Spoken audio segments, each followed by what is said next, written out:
आप तो फूड पांडा राइडर थे, तो आपने एक दिन में $45,000 कैसे कमाए? मेरी ज़िंदगी का सबसे ज़्यादा जो नुकसान हुआ है वो यूट्यूबर से हुआ है। बहुत से लोग कहते हैं कि जो क्रिप्टो है ना वो इतना है।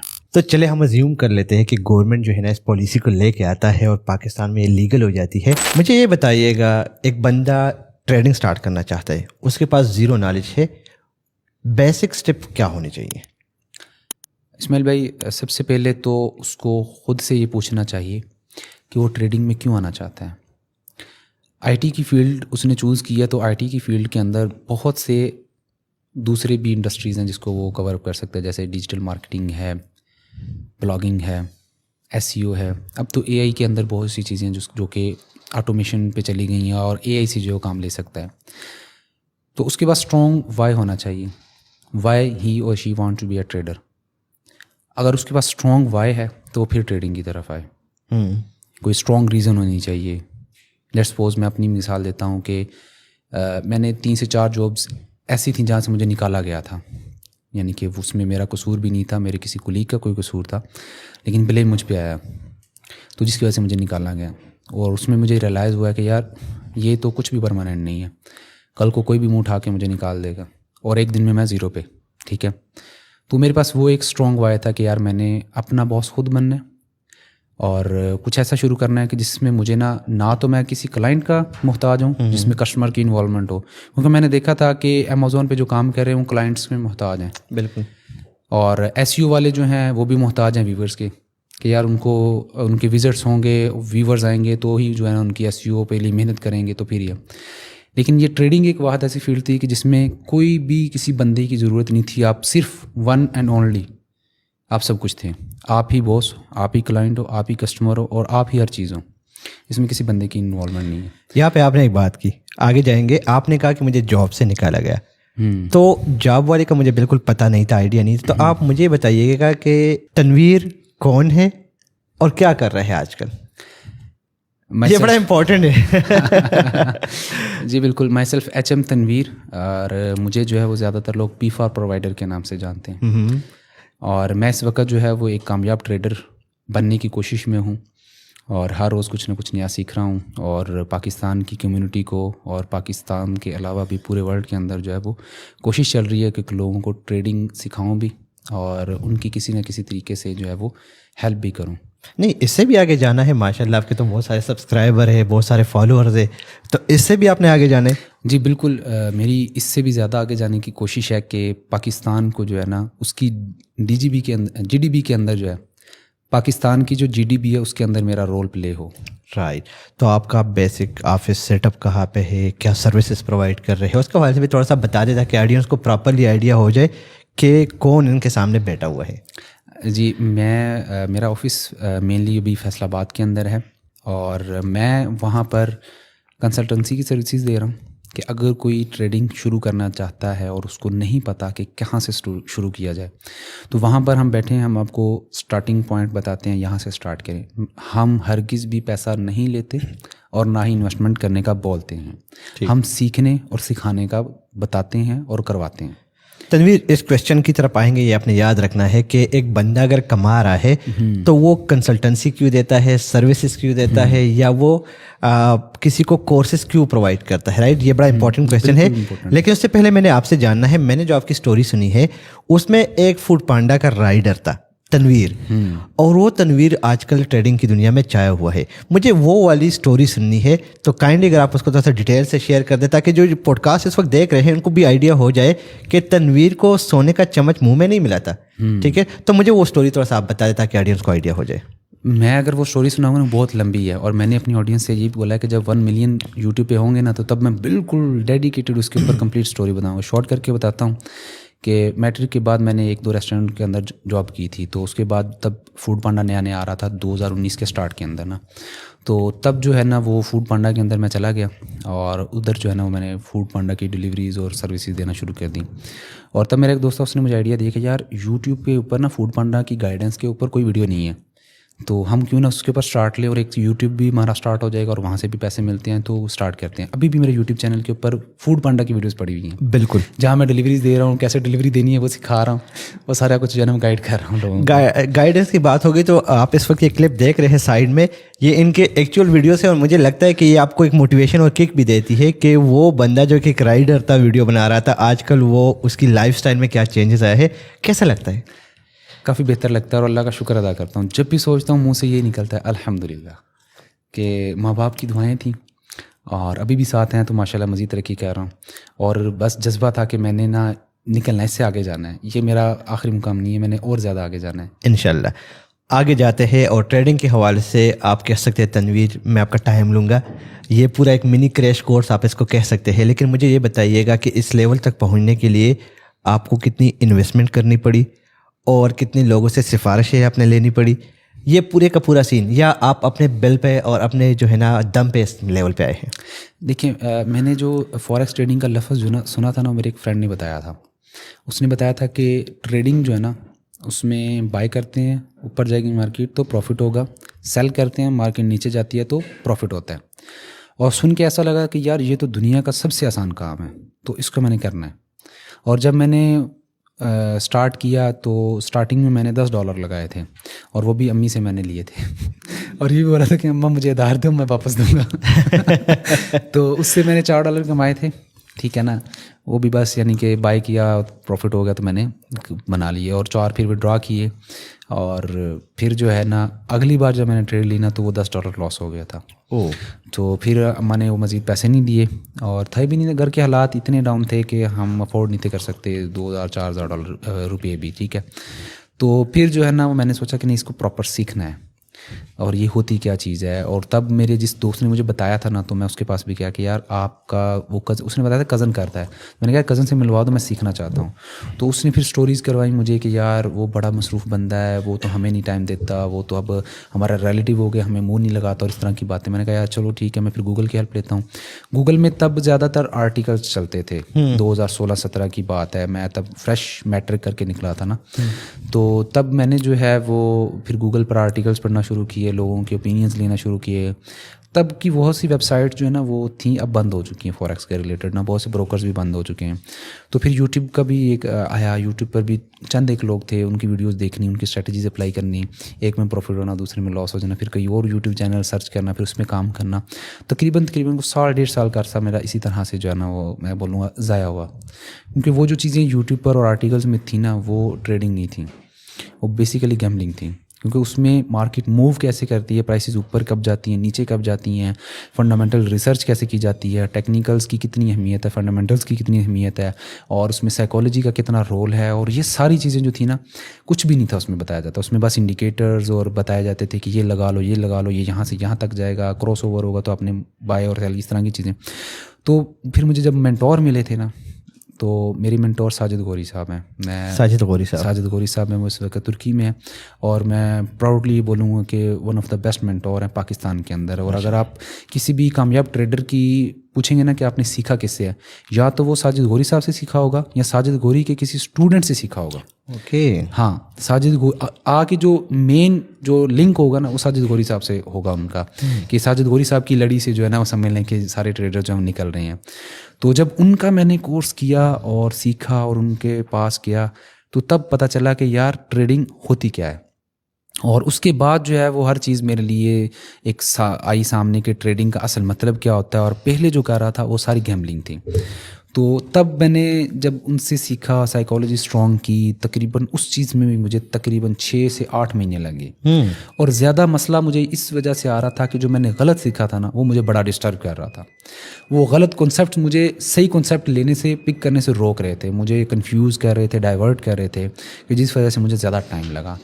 तो उसके बाद फिर गैम्बलिंग और ट्रेडिंग का डिफरेंस जब पता चला, तो उसके बाद जब मैंने एक स्टार्ट लिया ना, तो मेरी लाइफ चेंज होना शुरू हुई। आहिस्ता आहिस्ता लॉसेस रिकवर होना शुरू हुए। और ऐसा नहीं है कि मैंने एक दिन का लॉस जो है वो एक दिन में रिकवर किया हुआ। एक दिन के लॉस को रिकवर करने के लिए महीने, 2-3 महीने लग रहे थे। लेकिन ये था कि हमारे मेंटोर ने ये चीज़ बताई थी कि यार आपका लॉस फ़ौरन ही रिकवर होगा। और सबसे ज़्यादा ज़रूरी बात थी कि उन्होंने बताया था कि रियल आपने सोचना है, रियलिटी बेस्ड आपकी थिंकिंग होनी चाहिए। एक मज़दूर की दिहाड़ी के साथ आपने अपनी ट्रेडिंग की दिहाड़ी को कंपेयर करना है कि मज़दूर जो है वो 1000-1500 कमा रहा है, और अगर आप 3000 रुपया कमा रहे हो ना, तो इसका मतलब है कि आपने 2 गुना कमा लिए हैं, ठीक है ना। तो रियलिटी बेस्ड थिंकिंग रख कर आपने जो है ना वो स्टेप्स लेना स्टार्ट करने हैं, और आपने आहिस्ता आहिस्ता सीढ़ियाँ चढ़नी है। तो इसी तरह जो है वो मैंने कामयाबी हासिल की है, और अब जो है ना वही सीढ़ियाँ जो है ना वो एक एक स्टेप जो है ना वो बहुत बड़ा बड़ा है एज़ कम्पेयर टू रियलिटी, लेकिन मेरे लिए अभी भी वो छोटा है, क्योंकि मैं उस चीज़ को समझ चुका हूँ और उस चीज़ के उस लेवल तक पहुँच चुका हूँ। तो इस पूरे प्रोसेस में कितना टाइम लगा? एक फूड पांडा राइडर जो कि सारा दिन मजदूरी करता है, वहाँ से फिर आके आप पढ़ाई कर रहे हैं, रिसर्च कर रहे हैं, गूगल से आर्टिकल उठा रहे हैं, मेंटर्स को फॉलो कर रहे हैं, मुश्किल नहीं होता बड़ा ये मैनेज करना? बहुत मुश्किल था।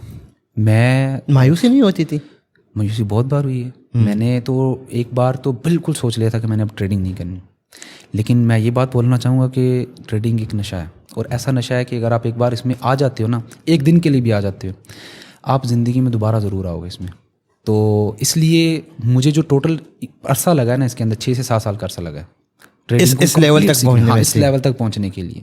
और ये उन लोगों के लिए मैं बोलूँगा कि एक मिसाल है, और उन लोगों के लिए सबक है जो लोग कहते हैं कि हम 1 महीने में या 2 महीनों में सीख जाएंगे और इसमें यहाँ तक पहुँच जाएंगे। सीखने की हद तक ठीक है, इस मुकाम तक पहुँचने में नहीं। इस मुकाम तक पहुँचने के लिए उनको एक्सपीरियंस चाहिए, मल्टीपल स्मॉल स्टेप्स चाहिए, फिर यहाँ तक पहुँचेंगे। और इन्वेस्टमेंट जो है वो भी जारी चाहिए, लेकिन इस काम में इतनी इन्वेस्टमेंट की ज़रूरत नहीं होती जितनी बोला जाता है, ठीक है ना। इतनी इन्वेस्टमेंट नहीं चाहिए होती। मेरी जो पहली इन्वेस्टमेंट थी, मैंने बोला $10 की थी, जो लॉस हो गया था। जो दोबारा से कामयाबी की तरफ गया ना, $50 की इन्वेस्टमेंट से गया हूँ। 50 को 55 किया, 60 किया, 100 किया, फिर इस तरह बढ़ाता आगे गया। फिर कुछ मेरी पर्सनल इन्वेस्टमेंट बनी थी, जैसे यूट्यूब से कमाया वो डाल दिया थोड़ा सा, यानी कि थोड़ा कैपिटल बढ़ाता भी गया साथ साथ। तो इस तरह यहाँ तक पहुँचा हूँ मैं। मेरा एग्जैक्ट सेकंड क्वेश्चन आपसे यही था कि अगर एक बंदा आजकल स्टार्ट करना चाहता है तो उसको कितनी इन्वेस्टमेंट चाहिए? बेसिकली अगर तो वो ट्रेडिंग करना चाहता है ना, तो उसमें इन्वेस्टमेंट की ज़ीरो ज़रूरत है।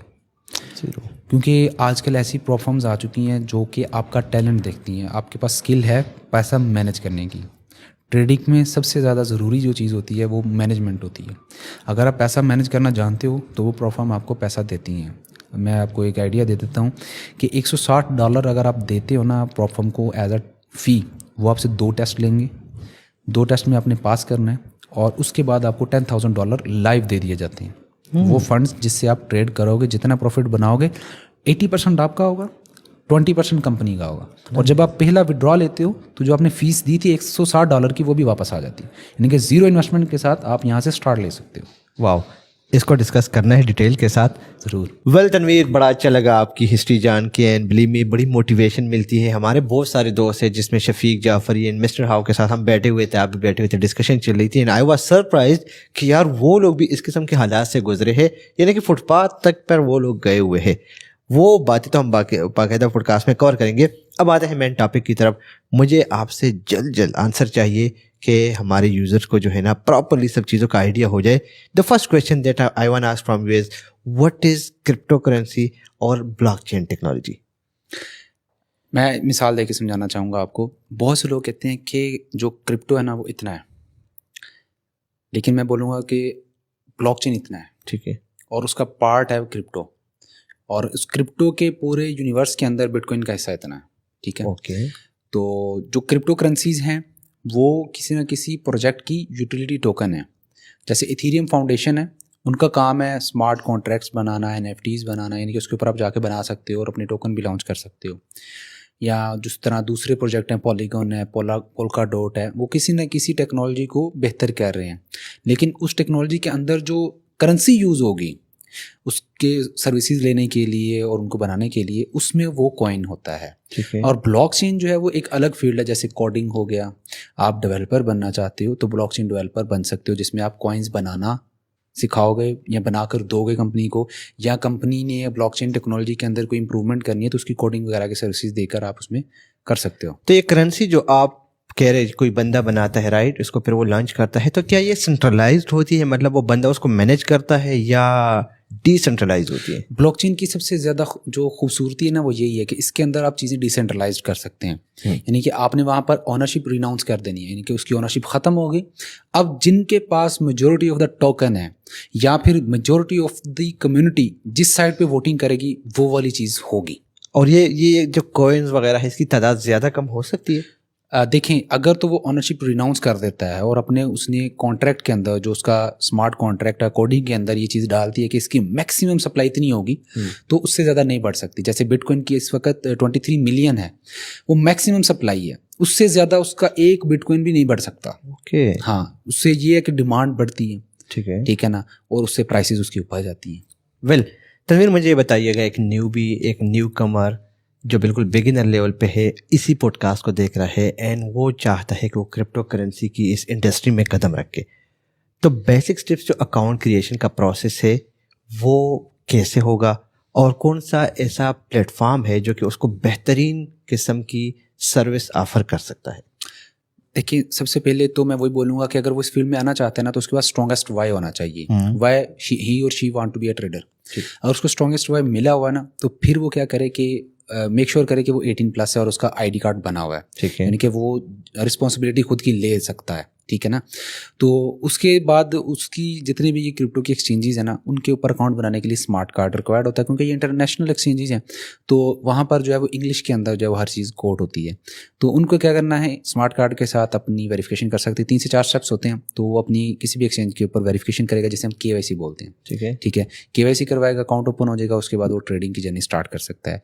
इस वक्त जो है वो बाइनांस टॉप 1 पे चल रही है पूरी दुनिया के अंदर और ईजी भी है उसको यूज़ करना, उसका इंटरफेस जो है बड़ा यूज़र फ्रेंडली है, तो वहाँ जाकर जो अपना स्टार्ट ले सकता है। ठीक है।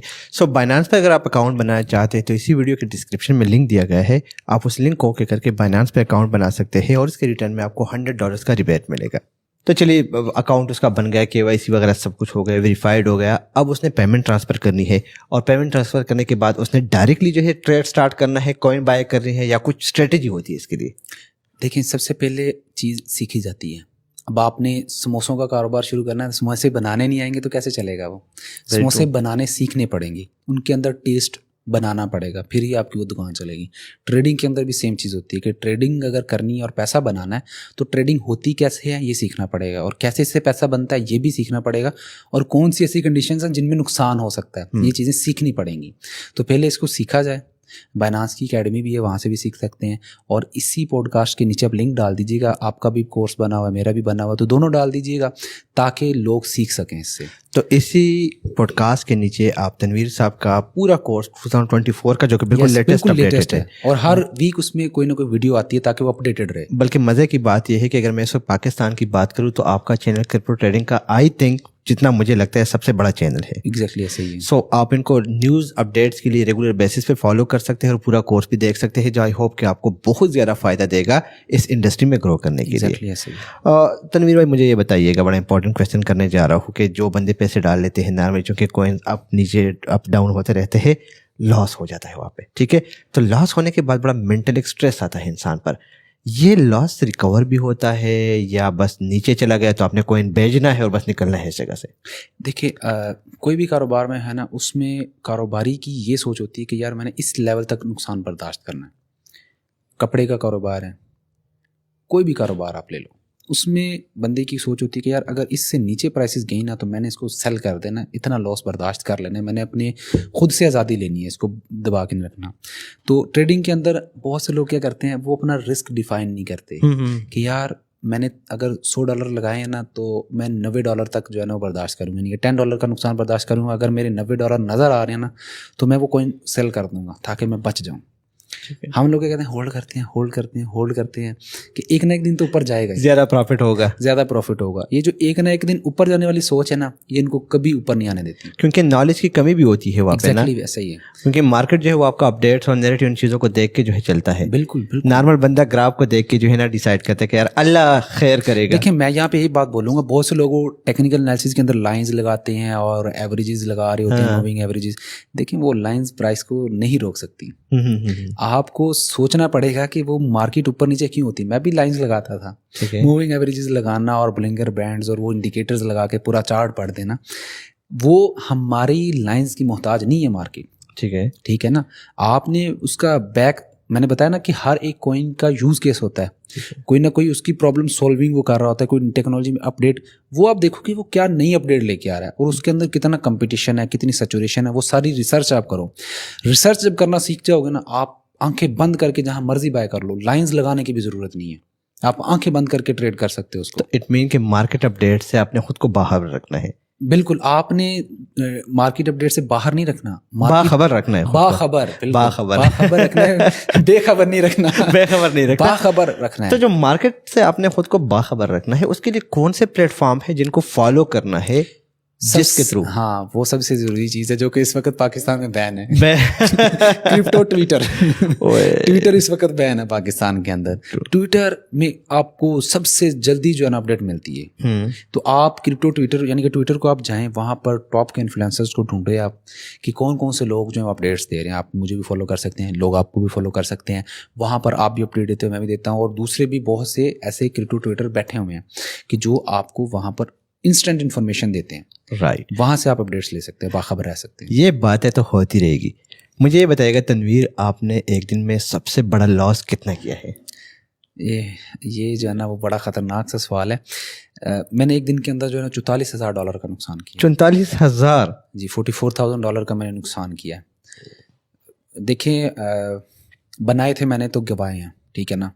मैंने बताया ना स्टार्टिंग में कि मैंने $50 से स्टार्ट किया था और पहली जो बाइनांस के अंदर आया था, और ये मैंने गवाए भी फ्यूचर्स ट्रेडिंग के अंदर हैं। बहुत से लोग जो हैं वो देखा देखी आ जाते हैं, फ्यूचर ट्रेडिंग करते हैं, और फिर उनको इस तरह का भी नुकसान बियर करना पड़ता है जो कि मैंने किया है। और मैं लिटरली मैं बोलूँगा कि कोमा में चला गया था। मुझे बोलने की भी वो हिम्मत नहीं थी हो पा रही कि मैं यार किस तरह से क्या बोलूँ, क्या करूँ और क्या करना है, मुझे सुन्न हो गया था सारा कुछ बस। तो कैसे सरवाइव किया? क्योंकि मैं देख रहा हूँ ये एक बहुत बड़ी अमाउंट है, जो कि अगर एक एवरेज फैमिली की हम बात करें तो उसकी 3 साल की अर्निंग अगर वो लश फश लाइफ गुजारना चाहते हैं तो इतनी अमाउंट जो है ना मोर देन इनफ है। बिल्कुल, एक एवरेज फैमिली की मैं कहता हूँ पूरी ज़िंदगी गुजर जाएगी, पूरी ज़िंदगी गुजर जाएगी। तो मैंने जब लॉस किया ना, तो मैंने फिर ये थाम लिया था कि यार मैंने इसको अब सीखना है, क्योंकि वो लॉस भी मैंने पता क्या किया था, तब किसी न किसी के सिग्नल फॉलो कर लिए थे मैंने, ठीक है। और फिर उससे लॉस मेरा हुआ था एग्जैक्टली $2,000 से $3,000 का, ठीक है ना। उसकी रिकवरी के चक्कर में रिवेंज ट्रेडिंग, इमोशनल हो जाना, अब रिकवर हो जाएगा, इस ट्रेड में रिकवर हो जाएगा, पैसा डाल रहा है, पैसा डाल रहा हूँ, अपनी सेविंग्स भी डाल दी उसके अंदर मैंने, लॉस हो रहा है और गुस्सा होके और डाल रहा है, और गुस्सा होके, और मैंने लिटरली एक दिन के अंदर जो है ना वो इतनी ट्रेड्स ली कि वो जो उसका टोटल जो लॉस हो $44,000, थोड़ा सा कैपिटल रह गया था, मैंने फिर बंद कर दिया सारा कुछ, डिलीट कर दी एप्लीकेशन। रिकवर कैसे किया? मैंने जब लॉस हुआ था ना, तो मैं जब सुन्न हो गया तो मैंने फिर घर वालों, अम्मी से और भाई से ये बात बोली थी कि मैं ना एक कोर्स करने वाला हूँ और उसमें फुल फोकस चाहिए और उसमें मैंने परफॉर्म अच्छा करना है, तो इसलिए जो है ना मैं हो सकता है कि आपसे बातचीत ना करूँ, खाने पीने की आपने टेंशन नहीं लेनी, ना मुझे बुलाना है, ना बार बार मुझे कॉल्स करनी है, मुझे फुल फोकस चाहिए, ठीक है। कोई चीज़ बाहर से लानी है तो आप खुद ले आइएगा। तो मैंने इस तरह से उनको बात बोली और कहते ठीक है, और समझ लें कि लिटरली मैंने वही अल्फाज बोले नहीं थे जा रहा, उतनी बोलने की हिम्मत पड़ी। फिर मैंने जो है ना वो जितने आर्टिकल रीड करो, यूट्यूब के सारे चैनल्स, इंडियंस के और अंग्रेज़ों के क्या, सभी के देखने शुरू कर दिए। फ्रेंड सर्कल में जिनको ट्रेडिंग आती थी उनको बोला कि यार मुझे कोर्सेज अपने भेजो, मैंने करने हैं। इवन दो के कुछ फ्रेंड्स भी ऐसे थे कि पैसे ले रहे थे, मैंने कहा यार ये लो पकड़ो, मुझे दो, ठीक है ना। तो एक फ्रेंड था कि जिसने मुझे साजिद गौरी साहब से उनका जिक्र किया, उनका बताया। हाँ, मैं बोलूँगा कि he is one of the best mentor in the world, क्योंकि उन्होंने इतनी महंगी चीज़ें खुद सीखी। उन्होंने 3 दिन के कोर्स के लिए जो है ना वो £12,000 दिए थे, 3 दिन के कोर्स के लिए £12,000। और वो वाली चीज़ हमें जो है ना वो तकरीबन फ्री वाला समझ लो हिसाब किताब था, इतनी कम कॉस्ट के अंदर दी थी। उनकी मेंटोरशिप के अंदर जब मैं गया, उनके कोर्स किए और उनकी जो इंस्ट्रक्शंस थी उनको फॉलो किया, तो उसके बाद जो है मैंने स्लोली रिकवरी की। और उस एक दिन के लॉस को रिकवर करने के लिए तकरीबन 1 से 1.5 साल लगा मुझे।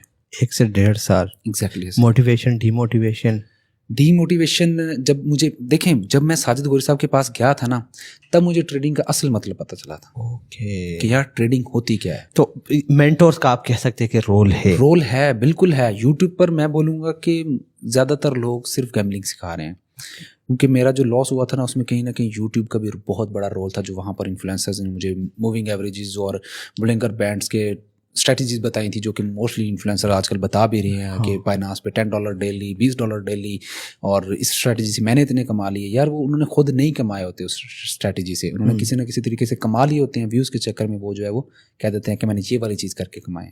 तो मतलब आपको रिसर्च प्रॉपर करनी चाहिए इस चीज़ में एंटर होने के लिए। एग्जैक्टली। लॉस की तो बात हो गई। तनवीर, मुझे ये बताइएगा कि आपका सबसे हाईएस्ट प्रॉफिट कितना गया है और कितने टाइम में गया है? मेरी एक पहले पॉडकास्ट हुई थी, तो उसके अंदर मैंने एक दिन के अंदर जो है ना वो $10,000 कमाए थे। ठीक है ना, वो एक रिकॉर्ड मेरी इनकम थी एक दिन की। और उसके बाद जो मेरी अब नया रिकॉर्ड लगा है हाल ही के अंदर 2 हफ्ते पहले ना, मैंने आपको भी शायद स्क्रीनशॉट उसका भेजा था, वो तकरीबन जो है ना वो $45,000 था। $45,000, और ये मैं इसका खुद गवाह हूँ कि एक दिन इसने के अंदर एक दिन के अंदर मुझे दिखाया है। तो अगर आप इसको पाकिस्तानी रुपीस में कन्वर्ट कर ले कितना बनता है? ये तकरीबन जो है वो 1.4 करोड़ बनते हैं। 1.4 करोड़ राउंड अबाउट कर ले, आप खुद ही कैलकुलेट कर ले, आपको आइडिया हो जाएगा भाई इतनी अमाउंट जो है ना वो साल में भी आप कमा लेते हैं ना, तब भाई आप पाकिस्तान में कमाल की ज़िंदगी गुजार सकते हैं। अच्छा इस्माइल भाई, मैं आपको यहाँ बाकी लोगों को बताऊंगा कि यहाँ से वो इस बात को लेकर बहुत मोटिवेट होंगे, जिस बात ही हो कि वो फ़ौरन से पैसा लगा के देखिए वहाँ पर मेरा कैपिटल कितना था मैंने ये नहीं बताया। हाँ, ये इंपॉर्टेंट है। ठीक है ना, और वो जो $45,000 है ना वो तकरीबन 9 to 10% बनते हैं। 9 to 10%। हाँ जी, समझ जाए फिर कैपिटल कितना होगा मेरा। लोग ये सोचते हैं कि इतने डॉलर्स कमा लिए उसने, यार उसका कैपिटल कितना है? हो सकता है उसका वो 1% हो। Yes, हमारे मेंटोर ने ये बताया था कि अगर आप एक महीने के अंदर 5% बना लेते हो ना, और वो कंसिस्टेंटली बना रहे हो आप 3 महीने 6 महीने साल, तो आप बहुत बड़े कामयाब ट्रेडर हो। ओके, कि आप कंसिस्टेंट हो, हर महीने की क्लोजिंग आपकी प्रॉफिट में हो रही है।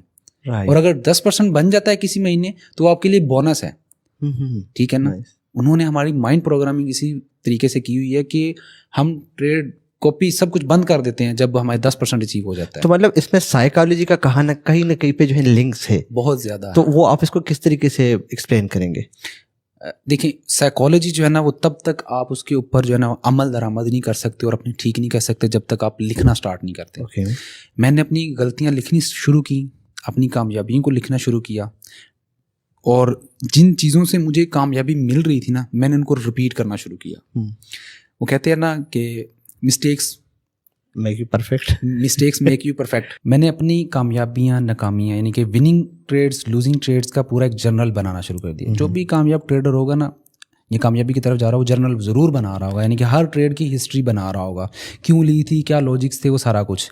वो कहते हैं ना कि जो कामयाब लोग होते हैं वो अपनी मिस्टेक्स से सीखते हैं, और अजीम लोग जो हैं तो अपनी कामयाबी से सीखते हैं। ठीक है, तो वही चीज़ जो यहाँ पर मैंने फॉलो की थी कि मैंने अपनी कामयाबियों को रिपीट करना शुरू किया और जो गलतियाँ थी उनको अवॉइड करना शुरू किया।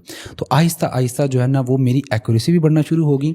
और जब मैंने लॉजिक्स के साथ काम शुरू किया ना कि यार मैं आखिर ये ट्रेड ले क्यों रहा हूँ, इसमें क्या चीज़ नज़र आ रही है मुझे, लगने वाली जो बात होती है, मेरा दिल कह रहा है, मुझे लग रहा है, वो वाली चीज़ जब ख़त्म हुई है ना तो तब कामयाबी मिलनी शुरू हुई। इसमें एक बड़ा इंपॉर्टेंट क्वेश्चन आता है। नॉर्मली आप भी सिग्नल्स देते हैं, वेल चले आप तो रिसर्च बेस कर लेते हैं, मैं बहुत सारे ग्रुप का हिस्सा हूँ, वहाँ पे लोग बस सिग्नल लेते हैं, इधर हम परचेजिंग कर लेते हैं और बाई पर हमें पता ही नहीं होता कि इसका करना क्या है। तो कितने ट्रेड्स एक्टिव होने चाहिए आपके, और अगर फॉर एग्जांपल आपका पोर्टफोलियो $500 का है या $1000 का है तो कितनी वहाँ पे इन्वेस्टमेंट, कितना सेविंग होना चाहिए? देखिए जो रिस्क मैनेजमेंट की मैं बिल्कुल रिस्क मैनेजमेंट को मैं डिफाइन करता हूँ। 3 से 4 स्टेप्स होते हैं। आपने उसको परसेंटेज के अंदर काउंट करना है, कभी भी डॉलर्स के अंदर नहीं काउंट करना। ओके, ठीक है, ना ही उनको पीके परसेंटेज के अंदर काउंट करना है आपने। और आपने एक ट्रेड के अंदर ज़्यादा से ज़्यादा 1% लगाना है। अगर आप उसमें श्योर हो, आपको लॉजिक्स मिल गई हैं, कम से कम 3 रीजन होनी चाहिए ट्रेड लेने से पहले। सिग्नल मिल गया तो फिर आपको सिग्नल फॉलो करना आना चाहिए। मैं भी बता देता हूँ सिग्नल कैसे फॉलो कर सकते हैं। कि उसमें आपने अगर सिग्नल मिला है ना आपको, तो उसमें आप अगर खुद थोड़ा बहुत एनालिसिस करना जानते हो और आपके एनालिसिस उस सिग्नल्स के अकॉर्डिंग मीट हो रहे हैं तो आप क्या करो 1% लगा सकते हो उसके अंदर। ठीक है, वरना 0.5% लगाओ या 1/4% लगाओ। ये मेरी स्ट्रैटेजी नहीं है, ये जितने भी प्रोफेशनल ट्रेडर्स हैं और इंस्टीट्यूट्स हैं वो ज़्यादा से ज़्यादा रिस्क 1% का लेते हैं, जिसमें वो बहुत ज़्यादा श्योर होते हैं कि यार इसमें बहुत हाई प्रोबेबल अपॉर्चुनिटी है और इसमें एंटर होना है। अगर उसमें प्रोबेबिलिटी का कम रेशो होती है ना तो उसमें वो 0.5% लेते हैं या 1/4% लेते हैं। ठीक है, तो एक तो वो चीज़ आपने उसके अंदर ऐड करनी है और उसके अंदर आपने मस्ट है कि स्टॉप लॉस लगाना है। ओके, स्टॉप लॉस के बगैर ट्रेड हो ही नहीं सकती। तो स्टॉप लॉस और आपके लिमिट साथ में लग जाते हैं? बिल्कुल लग जाते हैं। कैसे लग हर जाते चीज़ हैं? लग जाती है। वो आप जो प्लेलिस्ट नीचे दी है उसमें हर एक चीज़ जो है वो डिटेल के अंदर बताई हुई है। अभी स्क्रीन चाहिए होगी मुझे समझाने के लिए, ठीक है ना? उसके लिए आप डिस्क्रिप्शन में जो है वो प्लेलिस्ट को देखेंगे। डन। तो वहाँ पर क्या होगा, आपने स्टॉप लॉस साथ लगाना है, मस्ट। ठीक है, कि अगर मार्केट मेरे अकॉर्डिंग नहीं जाती तो वर्स्ट सिनेरियो के अंदर मुझे ज़्यादा से ज़्यादा इतना नुकसान होगा। ठीक है। लेकिन इसके में एक क्वेश्चन आता है ना कि एक फियर ऑफ लूजिंग होता है कि यार मैं लॉस कर रहा हूँ कहीं ना कहीं पे, क्योंकि अक्सर मैं देखता हूँ न्यूबीज जो है या न्यू कमर वो स्टॉप लॉस नहीं लगाते। उनके दिल में डर होता है यार कि चले 90 पे मैं स्टॉप लॉस लगाता हूँ, ऐसा ना हो ये 85 पे आ जाए, 85 से फिर ऊपर चला जाए। ये एक होता है ना फियर, और इसके अलावा बहुत सारे फियर आपको मुझसे ज़्यादा पता है। उनको कैसे ओवरकम किया जा सकता है? देखिए, ये एक साइकोलॉजी, ये भी साइकोलॉजी का फैक्टर होता है कि मैं 90 पर स्टॉप लॉस रखता हूँ तो 85 पे आके मार्केट दोबारा से जब 120 पे चली जाएगी, ये सिर्फ हमारे माइंड का होता है वो। ठीक है, ठीक है। तो आप लोगों के साथ एक बार होगा, 2 बार होगा कि मार्केट आई, स्टॉप लॉस उठाया और वहाँ पे चले गई। और ये भी लैक ऑफ एनालिसिस होगा कि उसमें कहीं ना कहीं कमी रह गई है कि आपने स्टॉप लॉस को वहाँ पे डिफाइन नहीं किया कि वहाँ पर 80 पे रखना था तो आपने 90 पे रख दिया उसको। ठीक है ना? यहाँ कहीं ना कहीं आपकी वो रह जाती है। मतलब मार्केट एजम्पशन पे नहीं चलता, वो मार्केट अपनी मर्जी से चलती है। ठीक है, वो उसमें मार्केट की गलती नहीं है, उसमें हमारी गलती होती है। अपडेट नहीं होते हमारे पास। हाँ जी, हम जो है वो अपडेटेड नहीं होते मार्केट में। हम जो है वो जो अपडेट्स चल रही हैं उसके अकॉर्डिंग चल नहीं होते। वहाँ पर ये भी चीज़ होती है कि वहाँ पर कोई इवेंट आ जाता है, कोई न्यूज़ आ जाती है कि जिसकी वजह से मार्केट 90 स्टॉप लॉस नहीं था हिट करना चाहिए उसको, लेकिन वो आई है, स्टॉप लॉस हिट करके फिर ऊपर चली गई। यस, न्यूज़ का फैक्टर बहुत ज़्यादा ज़रूरी होता है वहाँ के। राइट। सो यहाँ पे जो न्यूज़ की बात होती है उसके लिए ट्विटर एक प्लेटफॉर्म है जिसको हम ज्वाइन कर सकते हैं। अनफॉर्चुनेटली पाकिस्तान में वो बैन है। ट्विटर के अलावा ऐसे कौन से प्लेटफॉर्म है या न्यूज़ वेबसाइट्स है जिनको फॉलो किया जा सकता है? सबसे अच्छी जो वेबसाइट है वो financialjuice.com है। Financial juice. आप यहाँ पर उसके स्पेलिंग लिख दीजिएगा ताकि लोग उस पर जा सकें। वहाँ पर आपको क्रिप्टो, फॉरेक्स, स्टॉक्स, फ्यूचर्स, हर एक ट्रेड की जो है वो मिल जाएंगी। हर एक जो है ना वो न्यूज़ मिल जाती है वहाँ पर। और वहाँ पर जो न्यूज़ जैसे कि इवेंट्स होते हैं ना मैक्रो इकोनॉमिक्स के, उसके अलावा भी कोई अचानक से जंग लग गई है, टीवी चैनल्स पर वो बाद में आएगा, लेकिन उस वेबसाइट पे पहले आ जाती हैं चीज़ें। ओह वाह, इतना फास्ट है क्योंकि वो वेबसाइट को इंटीग्रेट किया गया है ट्विटर के साथ। ओके। ट्विटर के जो टॉप के इन्फ्लुएंसर्स हैं और वहाँ के जो अच्छी अपडेट्स देते हैं उनकी इंटीग्रेशन उन्होंने की हुई अपनी वेबसाइट के साथ। वहाँ पर आपको फौरन से हेडलाइन आ जाएगी। राइट। और इसके अलावा जो कुछ और वेबसाइट है, कॉइन मार्केट कैप हो गया आपका, ये हाँ, रिसर्च पर्पस के लिए इनको यूज़ किया जाता है कि अगर आप ट्रेडिंग व्यू, हाँ ट्रेडिंग व्यू पे टेक्निकल एनालिसिस आप कर सकते हैं। ठीक है। वो आहिस्ता आहिस्ता जब आप आते हैं तो वो सारी चीज़ें सीख सकते हो। एनालिसिस के लिए, टेक्निकल एनालिसिस के लिए आप जाते हो ट्रेडिंग व्यू के ऊपर, और फंडामेंटल रिसर्च करने के लिए स्टार्टअप लोगे कॉइन मार्केट कैप से। तनवीर, एक बड़ा इंपॉर्टेंट क्वेश्चन है कि जो क्रिप्टो वर्ड है इसमें एक वर्ड बहुत ज़्यादा यूज़ होता है and that is FOMO. FOMO का क्या ये सीन है, ज़रा इसको क्लियर कर दें। FOMO is equal to fear of missing out, कि कहीं मैं रह ना जाऊं, ग्रीड, पीछे ना रह जाऊं। राइट। यानी कि अब बिटकॉइन $50,000 पे है, $60,000 पे चला गया, $70,000 पे चला गया। मैं कहता हूँ यार ये $1,00,000 पे चला गया ना तो मैं पीछे रह जाऊंगा, अब 70 पे खरीद लेता हूँ।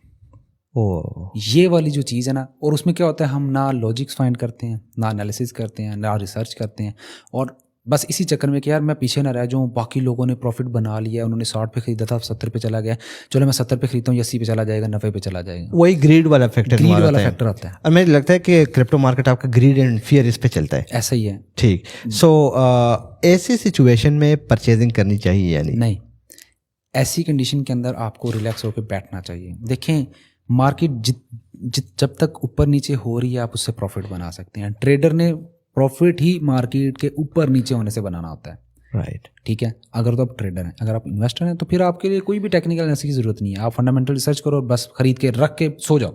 5 साल 10 साल के बाद आप देखोगे तो आपको प्रॉफिट होगा, जिस तरह प्रॉपर्टीज़ में होता है। ट्रेडर के लिए जब ये रिसर्च करना ज़रूरी होता है, और वो टेक्निकल रिसर्च भी ज़रूर करेगा और उसके अंदर लॉजिक्स फाइंड करेगा कि अब ये पॉइंट है मेरी बाइंग करने का कि नहीं। वो ना हो कि वो एग्जिट लिक्विडिटी बन जाए। हाँ। ठीक है ना, कि लोगों ने वहाँ पे सेल करना है और वो खरीद ले उनसे। जाहिर बात है सेलिंग तभी होगी जब वहाँ पर कोई खरीदार मौजूद होगा उस लेवल के ऊपर। वो प्रॉफिट बुकिंग करना चाह रहे होंगे, ठीक है, वो क्या करेंगे, न्यूज़, इवेंट्स, फंक्शंस इस तरह के करेंगे, अच्छी अच्छी खबरें ला रहे होंगे, ठीक है ना, जिसमें फोमो क्रिएट होगा कि यार अब तो ये वाली कमाल इसको क्यों, एक्सेप्ट हाँ। करने वाली है या जाने वाला है। जिस तरह 2021 के अंदर जो टेस्ला ने बोला था हम कारें आप खरीद सकते हो बिटकॉइन से, उस तरह की अगर न्यूज़ आने तो समझ लो आप एग्जिट लिक्विडिटी बनने वाले हो, और अगर आपके अंदर फोमो है तो आप वहाँ पर नुकसान करोगे। ओके, सो यहाँ पे जो अगर हम कह लेना ये तमाम तरह फैक्टर इन्वॉल्व कर ले, हमारी इस कम्युनिटी में, पाकिस्तानी कम्युनिटी में, what is the future of crypto currency, या आप इसको ओवरऑल जनरल ले ले। So what is the future of अभी जो है वो IMF की भी तरफ से जो है ना वो ये इंस्ट्रक्शंस हैं कि आप जो है ना क्रिप्टो के ऊपर टैक्स लगाएं और टैक्स कलेक्शन करें जो भी ट्रेडिंग कर रहे हैं, और गेन टैक्स लगाएं हम, ताकि जितना भी प्रॉफिट बना रहे हैं लोग उसमें से कुछ चंक जो है ना वो आप लें और हमारे कर्जे वगैरह वो पे करें। ठीक है, तो ये बहुत अच्छा इनिशिएटिव होगा अगर गवर्नमेंट इसकी तरफ आती है। क्योंकि लीगल हो जाएगी इससे। हाँ बिल्कुल, सारी बात लीगल होगी तो टैक्स लगेगा ना, इलीगल चीज़ पे तो टैक्स लग ही नहीं सकता ना। उसका प्रॉपर एक कानून बनेगा, उसके अंदर हर एक चीज़ के एक पहलू सेट किए जाएंगे, और फिर कोई ना कोई इनको एक्सचेंज भी यहाँ पर लानी पड़ेगी या खुद बनानी पड़ेगी। या तो किसी एक्सचेंज के साथ ये जो रेगुलेट होंगी, उनके अकॉर्डिंग जो है वो यहाँ अपने अकॉर्डिंग रूल उनको बताएंगे जो सूट कर रहे होंगे, फिर लीगलाइज होंगी चीज़ें। फिर उनमें से जो एक्सचेंज उनको डाटा देना स्टार्ट करेगी कि हमारे पास आपकी कंट्री से इतने इतने लोग हैं और इतना इतना प्रॉफिट बना रहे हैं, ये सारी चीज़ें, और इतना इतना टैक्स जो कलेक्शन होगी, और उसके अंदर ही वो सारी चीज़ें इंटीग्रेट होंगी। और ये मैं बोलूँगा कि अगर इस तरफ आते हैं तो क्रिप्टो के अंदर पाकिस्तान में बहुत से लोगों ने बहुत अच्छा प्रॉफिट बनाया हुआ है। तो व्हाट डू यू थिंक कि पाकिस्तान में भी क्रिप्टो का फ्यूचर जो है वो ब्राइट है? ब्राइट है, मैं बिल्कुल बोलता हूँ कि ब्राइट है। और ये मैं बोलूँगा कि ये पहला ऐसा काम होगा कि हम US के साथ मिलकर कर रहे होंगे। यानी कि US में अभी ये चीज़ें इतनी ज़्यादा जो है वो गवर्नमेंट की तरफ से नहीं क्लियर, लेकिन पाकिस्तान अगर क्लियर करता है तो हम उनके साथ शाना बशाना होकर प्रॉफिट बनाने में आगे निकलेंगे और हमारी GDP भी बहुत ऊपर जाएगी। ठीक है, जिस तरह मैंने बताया ना कि अगर मैं इसको कैश आउट करवाना चाहूँ, गवर्नमेंट इसके ऊपर एक रूल बना देती है कि यार इतना टैक्स दो और कैश आउट कर लो। उसमें क्या होगा, एक तो पाकिस्तान में पैसा आएगा, पाकिस्तान की GDP ऊपर जाएगी, टैक्स कलेक्शन, पाकिस्तान का खजाना भी बढ़ेगा, और मैं खुशी खुशी दूंगा क्योंकि उसके ऊपर मुझे पता है यार मेरी वाइट मनी है, मुझे इसके ऊपर कोई भी कुछ नहीं कहेगा। बड़ा इंपॉर्टेंट पॉइंट। और बहुत से लोग कैश आउट नहीं करवा रहे, वो बनाई जा रहे हैं, प्रॉफिट बनाई जा रहे हैं और इलीगल वे से कैश आउट करवा रहे हैं। ठीक है ना, और वो ब्लैक मनी है। ठीक है ना, उसके बाद लोगों को भी बड़े मसले आते हैं और गवर्नमेंट भी कुछ नहीं उसमें हासिल कर पा रहा। तो ये गवर्नमेंट का बहुत अच्छा इनिशिएटिव होगा, उसके ऊपर टैक्स लगाएं, वो इसके ऊपर जो है वो प्रॉपर रूल बनाए, फिर वो एजुकेट भी करें। फाइनेंशियल एजुकेशन की बहुत ज़्यादा कमी है पाकिस्तान के अंदर, वो इसको समझाएं, लोगों को वीडियोस के थ्रू बनाएं, क्योंकि आज का डिजिटल मीडिया का दौर है। तो डिजिटल आके अनाउंसमेंट करें, अपना एक चैनल बनाएं, बेशक गवर्नमेंट अपना ऑफिशियल चैनल बना के कुछ लोगों को हायर कर ले कि यार आप लोगों ने हमारी आवाम को सिखानी है ट्रेडिंग, ऑफिशियली होगा वो ज़्यादा ऑथेंटिक होगा। चलिए हम अज्यूम कर लेते हैं कि पाकिस्तान में सारी चीज़ें आ जाती है, लेकिन वहाँ पे एक चीज़ जो है ना वो हमारी आवाम को थोड़ा सा डिस्टर्ब कर रही है, and that is YouTuber influencers. I know आप अंडरस्टैंड कर रहे होंगे कि बहुत सारे जो है ना कहते हैं हमने $10 कमा लिए, $50 कमा लिए, इतने टाइम में इतना आप कमा सकते हो। इनके साथ रियलिटी बता दें कि यार कितना सच है इसमें, कितना झूठ है। देखिए, मुझे सबसे बड़ा लॉस हुआ था ना, वो इसी वजह से हुआ था, यूट्यूबर्स की वजह से। यूट्यूबर्स की वजह से मैं बोलूँगा कि वहाँ पर जो वो डेली का दिखा रहे होते हैं ना, और आपने ये भी नोट किया होगा कि वो हर हफ्ते या हर रोज़ नई स्ट्रैटेजी लेके आ रहे होते हैं। ट्रू, कि मैंने इस स्ट्रैटेजी से आज $10 कमा लिए हैं, ये वाला पॉइंट यहाँ पर मार्केट आएगी तो बाय कर लेना है, इस लाइन को हिट करेगी तो सेल कर देना, और ये सारी चीज़ें जो है ना वो सारा फ्रॉड है। मैं लिटरली बोलूँगा सारा फ्रॉड है। कोई भी अगर आपको सिखा रहा है ना तो वहाँ पर आप डिफाइन कर ही नहीं सकते कि मार्केट ने कहाँ से ऊपर जाना है। लाइंस की बुनियाद पर लाइंस, आप प्राइस, मार्केट जो आपकी लाइंस की मोहताज नहीं है कि वो लाइंस हिट करेगी तो वो वापस रिवर्स हो जाएगी, बिल्कुल भी नहीं। ठीक है ना, तो आप लोगों ने सीखना है प्रॉपर, फिर ही आप कामयाब हो पाएंगे। और मैं लोगों से भी ये इल्तिजा करूँगा, रिक्वेस्ट करूँगा कि बजाय आप उन हर हफ्ते पे आने वाली जो स्ट्रेटजीज़ हैं उनको फॉलो करें, आप प्रॉपर तरीके से सीखो कि ये चीज़ वर्क कैसे करती है, मार्केट ऊपर नीचे हो क्यों रही है, इसके पीछे लॉजिक क्या चल रहा है, मोस्ट इंपॉर्टेंट कौन सी ऐसी चीज़ है जो उसकी वैल्यू को ऊपर लेके जाती है, कौन सी चीज़ है जो जिसकी वजह से मार्केट नीचे जा रही है, which is the supply and demand. Supply क्यों बढ़ती है, डिमांड क्यों बढ़ती है, कौन से लोग आते हैं तो डिमांड बढ़ जाती है, कौन से लोग आते हैं जिसकी वजह से सप्लाई गिर जाती है या बढ़ जाती है, वो सारी चीज़ें सीखनी पड़ेंगी। और एक चीज़ मैं यहाँ पे ये बताना चाहूँगा कि जो स्ट्रैटेजी होती है वो एक नहीं कि 10, 12 या 20 ट्रेड लेंगे तो स्ट्रैटेजी बन जाएगी, नहीं। स्ट्रैटेजी अगर मेरे लिए काम कर रही है ना तो मैंने उसमें 50-100 ट्रेड्स लिए होंगी और उनका एक प्रॉपर जर्नल बनाया होगा, प्रॉपर एक पेपर ट्रेडिंग की होगी, पूरा एक रिकॉर्ड होगा एक एक ट्रेड का, फिर उसमें से एवरेज निकाली जाएगी कि कितनी बार मेरा स्टॉप लॉस हिट हुआ है, कितनी बार टेक प्रॉफिट हिट हुआ है, और कितनी परसेंटेज थी मेरी प्रॉफिट की, और कितनी परसेंटेज थी मेरी लॉस की, और कितनी प्रोबेबिलिटीज़ थी, कौन से साइंस थे। उसमें पूरी स्ट्रैटेजी बनाने के लिए एक प्रॉपर प्लानिंग करनी पड़ती है और पूरा एक समझ लें कि महीना 2-3 महीने लगते हैं, फिर आप एक स्ट्रैटेजी पर पहुँचते हैं। ओके। हर हफ्ते की स्ट्रेटजी मुझे नहीं समझ आती। और मुझे लगता है हम लोग जो बेट के सपोर्ट और रेजिस्टेंस डिफाइन कर रहे थे उसके पीछे मार्केट इन्वॉल्व है। मार्केट अगर आप देखें तो उस टाइम लोगों का फियर, लोगों की न्यूज़, ये सारी चीज़ें आ रही होती है Exactly ऐसे ही। और हम उसको जो है ना लाइन से आइडेंटिफाई कर रहे होते हैं। तो क्या आप इसको 10%, 5%, 15% कितना इस जो इंडिकेशन है जो लाइन्स खींचे जा रहे हैं, पूरे स्ट्रेटेजी का कितना % आप उसको वो करेंगे? मैं आपको एक चीज़ बोलूँगा, trading is not science, trading is an art. कि जिस तरह साइंस के अंदर हर बार एक फार्मूला काम कर जाता है ना, ट्रेडिंग के अंदर वो फार्मूला काम नहीं करता। टाइम भी चेंज होता है, टाइम भी चेंज हो जाता है, सेंटिमेंट्स भी चेंज होते हैं, हर एक चीज़ चेंज हो जाती है। आर्ट समझते हैं, आर्ट में क्या होता है, मल्टीपल चीज़ों का कम्बिनेशन बनता है और फिर एक इमेज आपके सामने आती है। ट्रेडिंग के अंदर भी हर बार आपको मल्टीपल चीज़ों से आपको हाई प्रोबेबल अपॉर्चुनिटी ढूंढनी होती है। Support and resistance, supply demand, volume को देखना पड़ता है, फंडामेंटल रिसर्च करनी पड़ती है, नेक्स्ट क्या मैक्रो इकोनॉमिक्स न्यूज़ आने वाली है उनको देखा जाता है, और लोगों के अंदर क्या चीज़ डिस्कस हो रही है ज़्यादा वो देखी जाती है, लोगों का फोमो कितना हो चुका है और नेक्स्ट न्यूज़ कौन सी आने वाली है, कौन सा बंदा जो इसको सीरियस ले रहा है और कौन सा बंदा इसके ऊपर टॉक कर रहा है, दुनिया के हालात कैसे हैं, जंग लगी हुई है या कोविड-19 चल रहा है जिस तरह अभी चला था, वो सारी चीज़ें जो इसमें बहुत ज़्यादा असरअंदाज होती हैं और फिर आप एक हाई प्रोबेबल अपॉर्चुनिटी या ट्रेड के डिसीजन तक पहुंचते हो। सो ये बड़ा इंपॉर्टेंट आपने पॉइंट डिस्कस कर लिए। मुझे बताइएगा, बस इसको वाइंड अप करने की तरफ लेके जा रहे हैं। वैसे तो मैं चाहता हूं, मुझे मजा आने लगा और आप इसको चले कंटिन्यू कर लेते हैं। मैं चाहता हूं आप दोबारा आ जाए स्टूडियो में।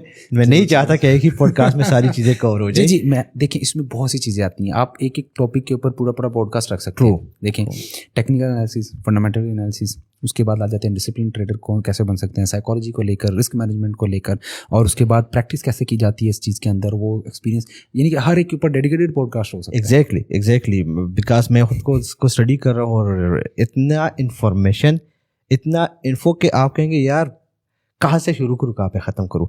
मुझे ये बताइएगा कि एक न्यूबी अगर इस फील्ड में कदम रखता है, वो एंटर हो गया है, स्पॉट ट्रेडिंग में इन्वेस्टमेंट करनी चाहिए या फ्यूचर में, और दोनों में फ़र्क क्या है? स्पॉट ट्रेडिंग और फ्यूचर ट्रेडिंग की मैं डिफरेंस बता देता हूँ। स्पॉट ट्रेडिंग के अंदर जैसे आप गोल्ड खरीद के रख लेते हो, कुछ सालों बाद उसकी प्राइस ऊपर जाती है तो आप बेच के पैसा बना लेते हो, वो चीज़ आपके पास रहती है।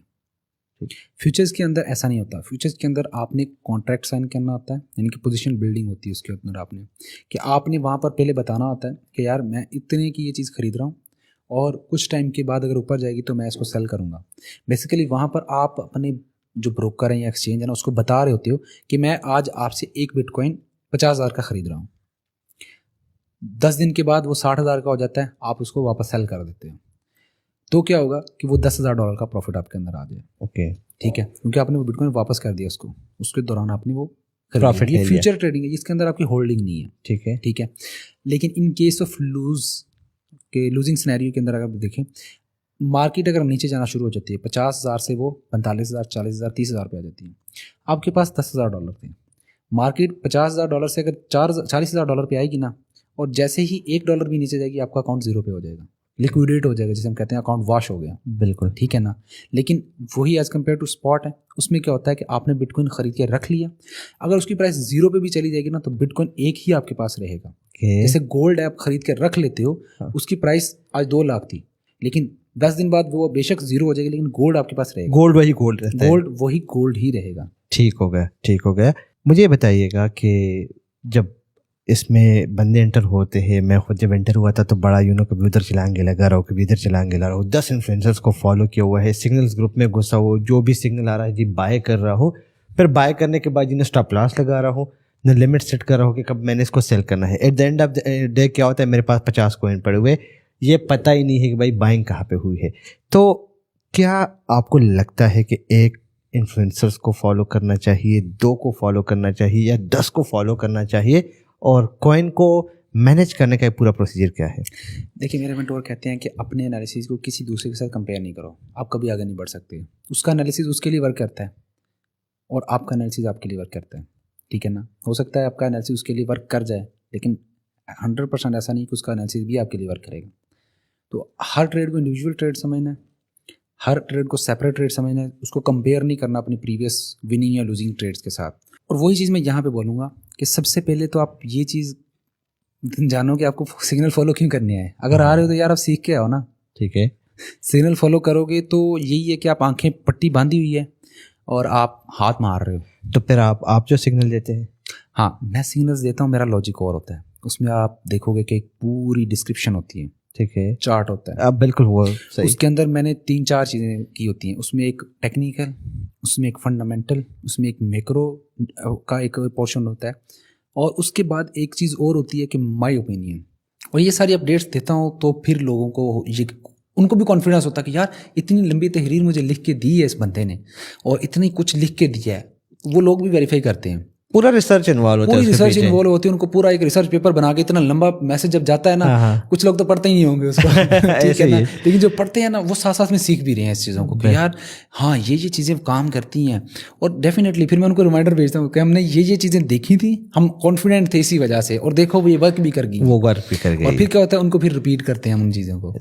ऑनेस्टली स्पीकिंग तनवीर, मुझे इतना मज़ा आ रहा है, आपको भी मज़ा आ रहा है, आपसे ज़्यादा मुझे आ रहा है, लेकिन मैं चाहता हूँ कि इसको हम मंथली बेसिस पे एक इसका पूरा सीरीज़ लेके चले, बिकॉज इसमें ऐसी चीज़ें हैं कि जैसा आपने कहा एक एक क्वेश्चन का पूरा कोर्स बन सकता है। ऐसे ही सो ज़्यादा टाइम नहीं लूँगा क्योंकि मैं आपको दोबारा यहाँ पे देखना चाहता हूँ।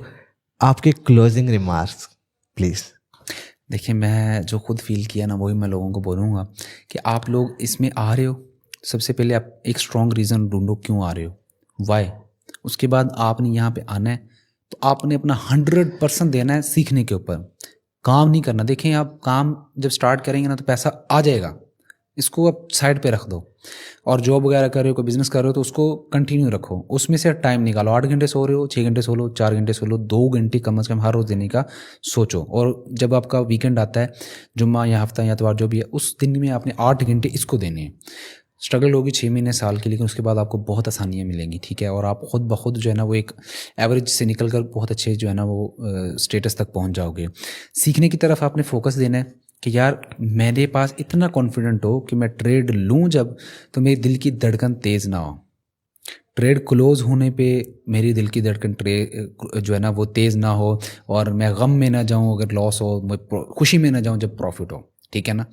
तो ये चीज़ें जब आप अचीव कर लोगे ना तो उसके बाद आप इन्वेस्टमेंट की तरफ आ सकते हो। और इन्वेस्टमेंट भी उतनी करनी है कि आपने ये सोच लेके आनी है कि यार अगर मुझे नुकसान हो जाता है ना इस कारोबार के अंदर तो मैं इतना बर्दाश्त भी कर सकता हूँ, उतना पैसा आपने यहाँ पे लेके आना है। और इस पॉडकास्ट में जितनी भी बातें की गई हैं ये हमारे पर्सनल ओपिनियन है, ना तो कोई फाइनेंशियल एडवाइस है और ना ही आप लोगों को कोई आइडिया दिया जा रहा है कि आप इस कारोबार की तरफ आएँ, ठीक है। ये आपकी एजुकेशन के लिए था कि आप लोग जो गलतियाँ कर रहे हो, जो मिस्टेक्स कर रहे हो, उनको ठीक कर सको, और आप अगर इस बिज़नेस को शुरू करना चाहते हो तो उसके लिए आपको किक स्टार्ट मिल सके। That's all.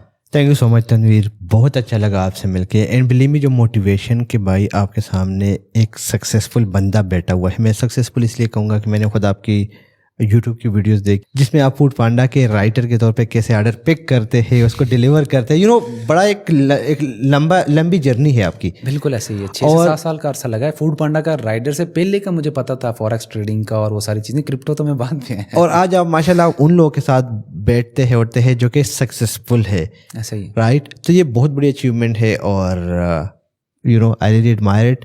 So thank you so much once again. आपको अगेन तकलीफ देंगे अगर नीचे कमेंट ज़्यादा आ गए, आपको अगेन तकलीफ। मैं हाजिर हूँ। देखें, मुझे खुशी होगी क्योंकि मेरा ये अब एम हो चुका है, बन चुका है कि यार मैंने पाकिस्तान की आवाम को एजुकेट करना है, इंशाल्लाह, ठीक है ना।